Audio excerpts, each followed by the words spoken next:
பண்ணி சமாதானப்படுத்துவோம்னு தான் கோகுலத்துக்கு வந்தார். கிருஷ்ணர் தான் அனுப்பிச்சார். கோபிகளுடைய நிலையை பார்த்தார்.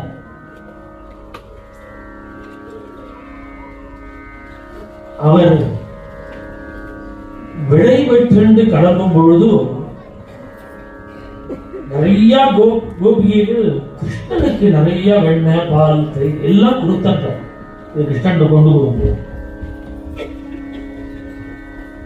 எல்லாம் கிருஷ்ணனுக்கு ஆயிரக்கணக்கான கோபிகைகள் கொடுத்து தேர் ரொம்ப இவர் ஏக்கமா கேட்கல. இவர் சம வயசுதான் கிருஷ்ணன். எல்லா கிருஷ்ணனுக்கு தரையில கொஞ்சம் பெரியவர், எனக்கு ஒண்ணுமே கிடையாது. அவ மறந்துட்டா. உங்களுக்கு என்ன வேணும் சொல்லும்போது கோபி இந்த உத்தவர் தேர்லேருந்து இறங்கி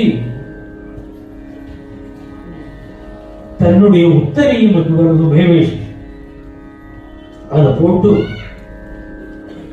நீங்க எல்லாரும் அதுல ஏறி நிக்கணும்னா எதுக்குன்னு கேட்டா எனக்கு உங்களுடைய பாத தூளி போடும். அத கோபிகைகளுடைய பாத தூளிய மூட்டை கட்டி தலையில கொண்டு வந்தாராம்.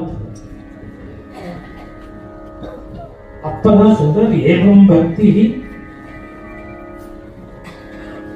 இது போல ஒரு பக்தி சகல புவனே நீட்சித்தார்.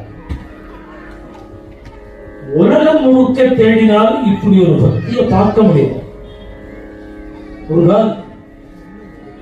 ஒரு காலத்துல இப்படி ஒரு பக்தி இருந்திருக்குமோன்னா நஷ்டத்தா.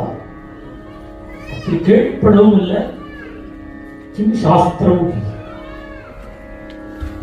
புஸ்தகமா சாஸ்திரங்களை படிச்சு என்ன பிரயோஜனம்? தபஸ் பண்ணி என்ன பிரயோஜனம்? கோபிகாபியோ நமோஸ்து. கோபிகைகளை சேவிச்சு